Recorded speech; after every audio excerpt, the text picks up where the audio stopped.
one of possible answers that we got from our product? Animation?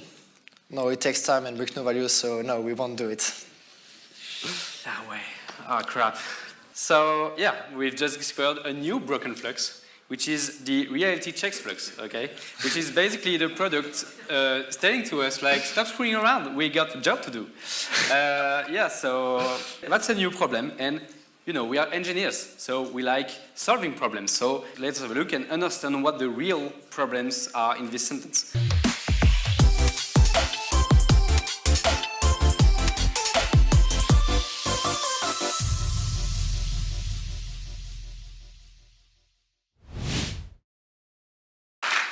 Hello everybody, I know it's been tiring, it's the last talk of the day, but get ready to get your eyes even more tired because we're going to talk about animation and delivery. And do we really have to choose between those two? I am Thomas. Oh, yeah, technical problem, it's fine. I'm Thomas, I'm a Flutter developer since 1.5 years at BAM, and I'm joined with Maxime, which is my coworker. Yeah. I was trying to make this work, but we'll do without it. So yeah, Maxime, I'm also working at BAM, been there for 2 years, and I'm tech lead with Flutter now. And we wanted to talk about animations, right?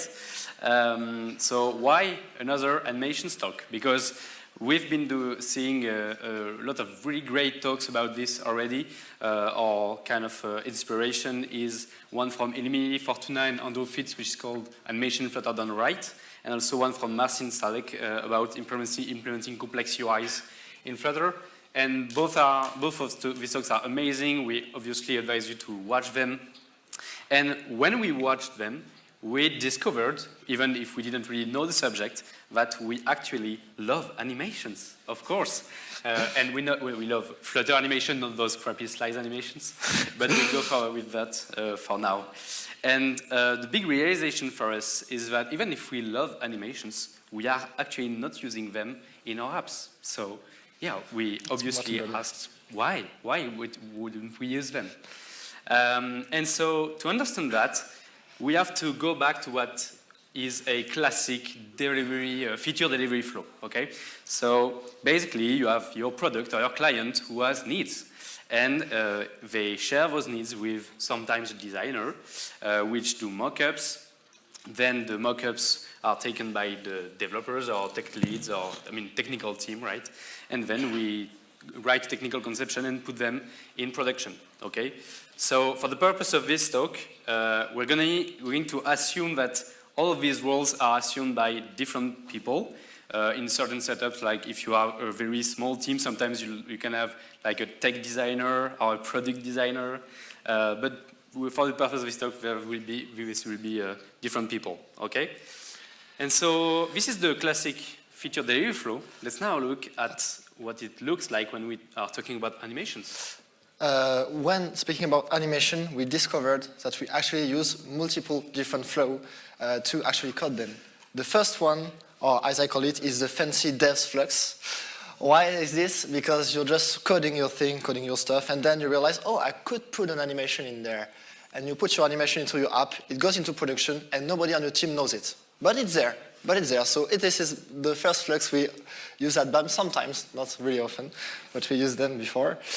Another flux, which happen more often, is the clearance flux, as I call it. And why? It's because I like to speak to my designer, please. Same thing, you're coding, actually, and this is a great animation, but first, I'm not an expert to UIs, so I'm going to ask my designer, could this be added into the app? And after it tells yes, because it's a great designer. And the last flux, which is obviously the one we tend to achieve, is the God's flux, because I believe it to exist really, but I've never seen it in real life. Like in reality, I've done it for now, but we will really try to do it. And why should we achieve this flux actually? Because if we look at it, it's exactly the same flux as we use for a feature. So thinking of a feature, we could also think of animation going with it, and it could be really easier to introduce animation into our apps. Great, but when I studied Flutter and why this flux is broken, we will try to understand what is broken into this flux to try to repair it so we can get to the God's flux. When I started Flutter, I said, great. I asked one of my fellow developers, can we make animation? And he told me, yes, animation is really easy. You just have to. And after that, he told me a bunch of words that I never understood till this day. We understand that we don't know how to actually make animation. So the first phase into repairing this flux is actually to learn efficiently how to make animation. But how do we do that, Maxime? Yeah, so to do that, we need to practice, because the best way to learn is always to practice. And so we started doing something that we call the Flutter UI Dojos. So what are those? It's pretty easy, actually. It's a 45-minute weekly rendezvous where we basically find an animation on Twitter, Dribble, or an equivalent website, sometimes already done in Flutter, sometimes in another technology, to show that we can also do it in Flutter. And we try to do it in the least time possible, in 45 minutes. And so to do that, we kind of create 2 or 3 teams of people based on who is there, because obviously it's an optional meeting, like we won't force anybody to do that. And based on, and we try to have mixed experience developers in each team, so that like we get to kind of the same point after 45 minutes. And so the most important thing when doing those kind of exercise to learn quickly is to vary the kind of animation that we do. So here's a bit of like a kind of a view of some animations we did during this UI dojo. So you can see that there's kind of custom painting going on the left, some scrolling animations, some more static ones like the loading indicator on the middle. And so, yeah, the really important thing is to kind of vary it so that you learn the most you can. And so, let's embark on the animation journey. Like we want to share with you what we learned about all those animations in Flutter with this kind of exercise. And so to begin with, the first thing we kind of look at is this famous graph from the Flutter documentation. If you don't know it, it's kind of the first thing you see when you go into animations. And it can be a bit tricky to understand when you discover it, of course. Like it's a bit, it's a big tree, big decision tree. And we are going to focus on some of them. We don't want to be too specific because this tree has already been presented very well by the talk we introduced at the beginning by Emily Fortuny and Rolf Fitz. And so, again, we advise you to have a look at that, but we'll still go into some of them. And so we are kind of going to look like that for the 5-10 minutes or so, trying to be as specific as possible in the least time. And so, without further ado, let's dive in. And so the first one is the implicit animation. So implicit animation, as their name is said, these animations, they do all the work for you. So basically, so this is an example of implicit animation from Dart documentation, the Flutter documentation, sorry. And basically, the code to achieve that is pretty simple. You have an animated container, which is the counterpart of container, with a few properties, and then you add the duration, the curve on it, and then you just call setState, and the container animates it for you. So it's very easy to do. And this is the go-to you should have for animation. And so the complexity level of this, we're going to estimate it to 1 so that we have a basis to iterate onto. And so the time needed, approximately, we think, is 5 to 30 minutes to achieve those kind of animation, because they're pretty easy. You just have to use the right widget and call setState appropriately. And so the next one is kind of the twin animation of this one, which is also called the twin animation, actually. And the idea is that it's exactly the same, but for widget that doesn't have an animated counterpart. For example, let's say this is a circular progress indicator. Maybe you will have recognized it. And there's no animated circular progress indicator. And so what you need to do is you create a twin with like a begin and end value. This is the second line. And you put it in a twin animation builder, and it works fairly the same as an animated widget. There's the curve, the duration, and then you call setState. When, for example, now when I click on the circular progress indicator, I change the value with random value. And the animation occurs perfectly. Okay, let's dive into more complex stuff now. Oh, yeah, sorry. And the complexity level is a bit, yeah, I forgot that. The complexity level is a bit higher than the animated widget because you have still to understand what a twin is. and how a builder works, but it's still fairly doable, even for rookie developers. We think between 10 and 45 minutes. Okay, so we're going to talk about an animation we do not deserve. But the one we need, it's the hero of the day. Yeah, so if some people don't know about Heroes, it's basically an animation of transition between routes into your app. So for this, you just have to wrap two of your widgets into your two different pages with a hero and add a tag. And it's working fine. Really great. You can also change some properties so we can animate. For example, on this button, we change from one page to another. You see the size animate from 50 to 100 width, and it has actually a lerp animation, I think a linear animation between those two. So that's great. So we estimated the complexity level to 1.5, and you will tell me why is that? Why is that we just have to wrap one widget? It's because in production we encounter some problems, for example, with text style. So sometimes we cannot tell that it's an easy animation because it could add some bug. On the right screen, if you look well, I just discovered this doing this talk. We have the text style of the Luge 180, which is underlined by a yellow line during transition. So yet to be discovered and to be fixed. But on another part, into the left animation, we see we're working pretty well, and it could be done in less than 10 minutes. So let's get to a little deeper into animation and into the animated builder part with the animation controller and stuff. So, for example, we have a skater, and he wants to do flips, but he wants to do endless flips. So we have to add an animation controller to him. So the first things to do to add an animated builder and animated controller is to provide you state and extend it with a single ticker provider state mixed in. I think I told it well. It's basically to rebuild into every frame your UI is rebuilding, so your state will change. Don't forget to dispose your controller, otherwise you will have performance issue. And since animations are not really well for performance, it's still a little better if you dispose your controller.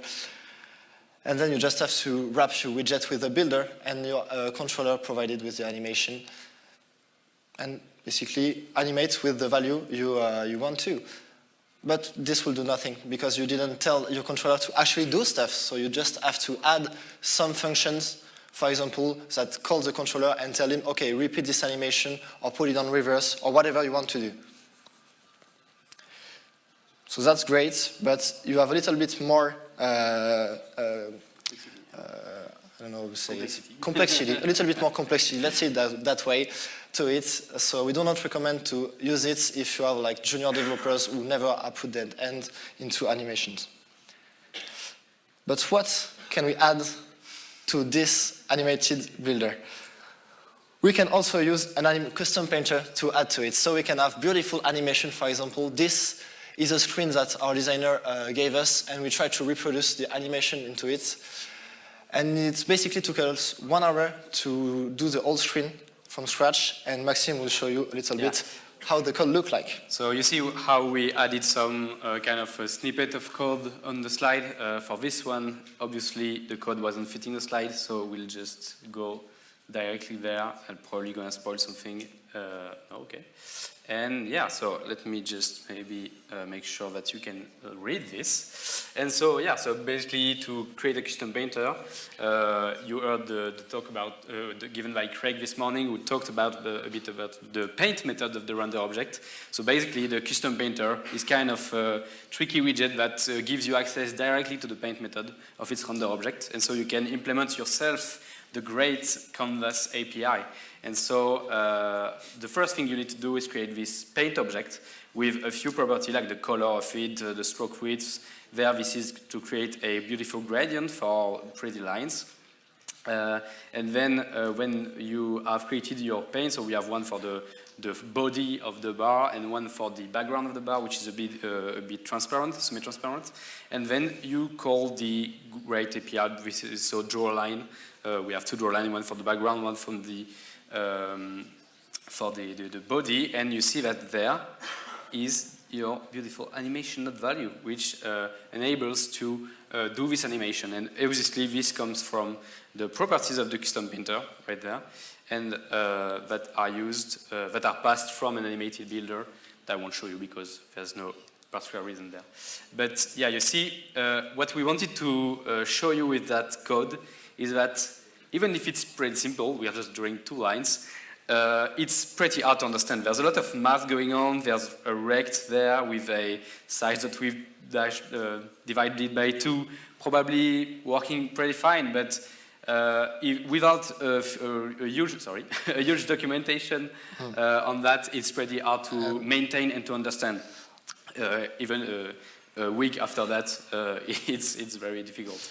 And so basically, when doing this kind of animation, you want to be very also, the time could take a lot of time. The part could take a lot of time. Sorry, is the integration part of the design. The designer have a design in mind, and to integrate it into a CustomPainter could take a really long time. But we still have some fun and do, for example, this loader that our designer gave us only with CustomPainter and animation. And I think the first time we implemented it didn't take infinite hours. It only takes like 5 hours. But still, even if I like it like this, I think the delivery would not like it as much as I do. So we try to avoid it as much as possible. Okay. So obviously, we've been presenting to you a few animations, and the journey never stops. Like, we won't ever stop learning about this, because there's an infinite use cases, and there's an infinite ways of implementing them. But right now, I think we've already come a long way. Like, I think we know enough to start animating real-life scenarios. So that's a great win, right?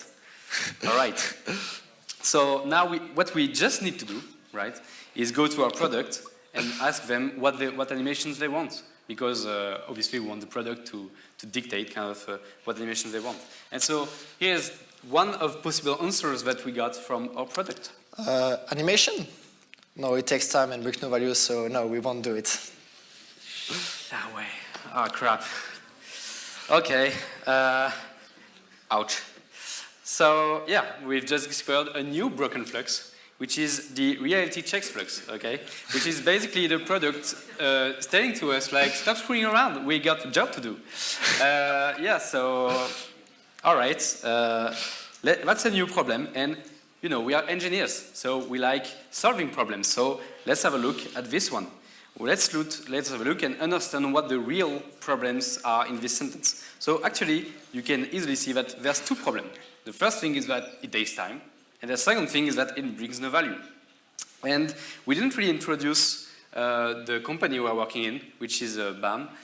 We are a mobile agency in Paris. And basically, there's one important thing about the way we work, is that we try to bring as much value in the least time possible. And with that in mind, you get why this is a problem. Because we are bringing no value, and we are taking much more than 0 seconds to do it. So yeah, there's obviously a problem. So let's take those one by one. The first one is that it takes time, but let's be honest, like everything takes time. Every feature needs to be specified, needs to have mockups, and needs to be developed and put in production. So is that a real problem that it takes time?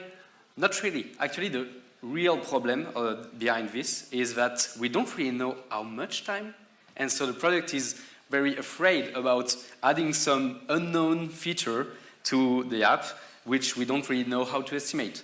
But for this, we are back now, because we have seen that for the animations that we have started implementing, we have estimates. We know that, for example, the implicit animation, they take 10 to 45 minutes. So we already have some things to tackle this problem.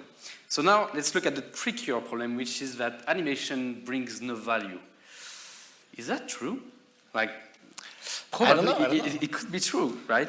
But I don't really know how to tackle this. So when I don't know how to tackle a problem, I try to find allies. And I think for this problem, the ally we need are our designers.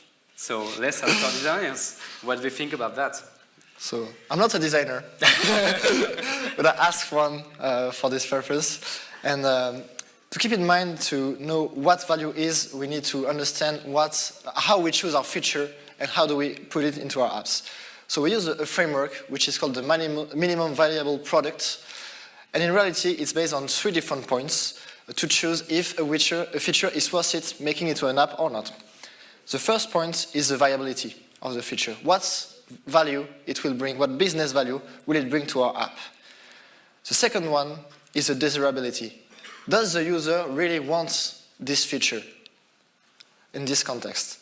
And the third one is the feasibility. Can we do this feature for real? And this is the expectation, and everything is balanced, everything takes as much value into the decision tree making. But in reality, it's a little bit different. We see that the point of feasibility becomes a delivery-oriented feature. So what is the time allotted that allows us to do this feature? The viability becomes only a business viability, and the desirability becomes the usability. What is the least thing that can make this feature usable for the user? So our designer gave us a solution which is called the minimum lovable product. So we want to keep the pragmatism of the minimum viable product by adding the business value and keeping the business value and the feasibility of this feature, but adding a commitment part of it based on still the desirability and also the lovability of this feature. As an example, to get here to Torino, we choose to take one of these planes. Which one would you choose to use? The one on the right or on the left? On the right? Or on the yeah. Right, yeah. And if I told you, like, the one on the left have heated seats and also it flies a little bit better. You will not trust me because you will still take the one on the right, right? So that's what lovability is for us. But let's take a look, and maybe our product is not convinced by this. Maybe we are convinced because we are dev and we like what is beautiful, but our product is not convinced by it. And when we first started this talk, it was animation versus delivery, so feature versus animation.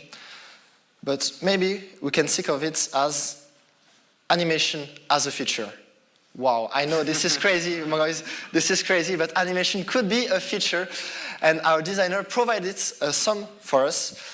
For example, we have a ski resort app, as we showed just before, and we have like a map, an interactive map, but it will be a pain to actually tell your users how to use this map. So instead, we just put an animation showing it how it's done.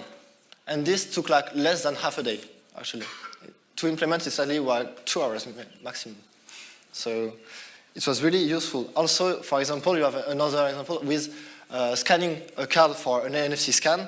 Just showing it to the user is really more easy for him to understand and also less complicated. So we added value since we took less time rather than doing other type of feature to show this.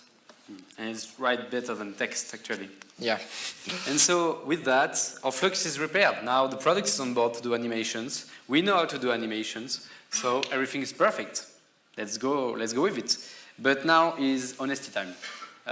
Actually, this is still not our real flux of today.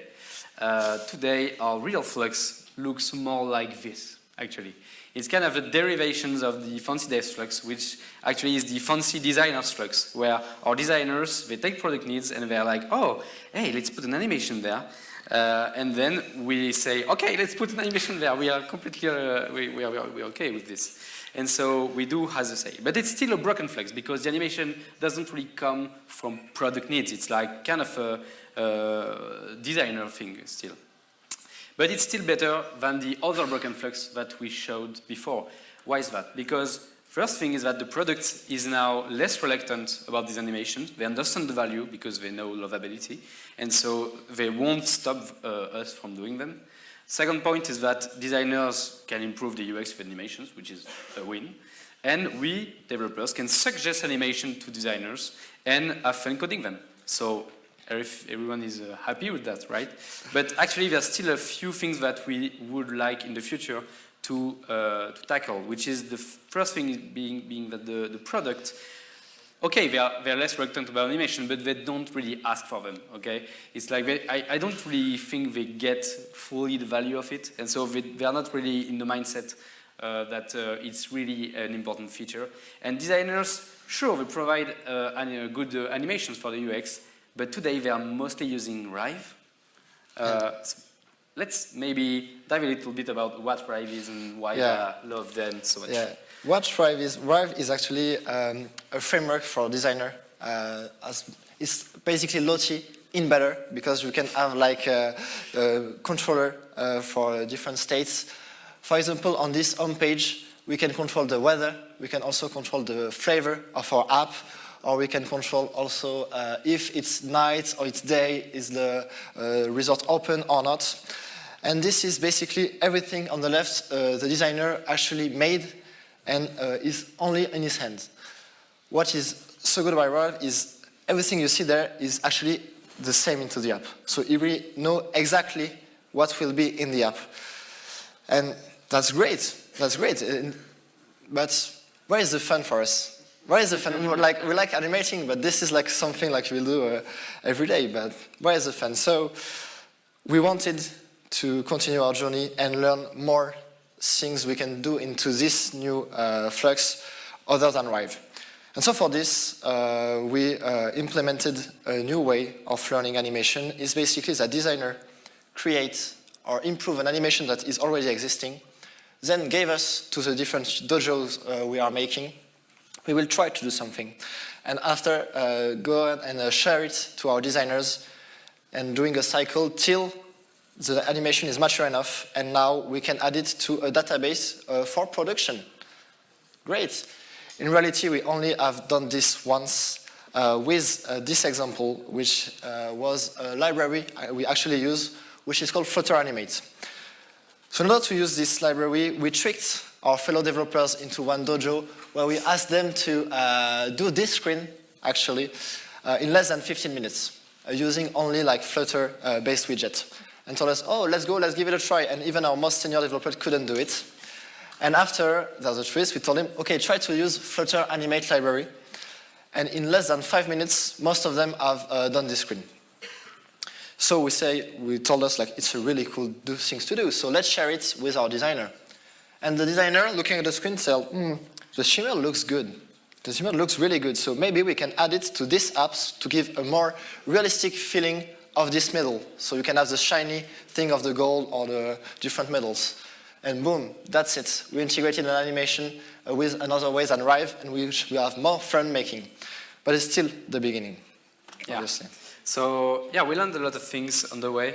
Obviously, as I was saying earlier, we still hope to learn more things on the way. And of course, this applies to animation, but it can also be applied to any other subject that you want to tackle. For example, FFI, which I kind of discovered today, and I'm very excited to dig into later on.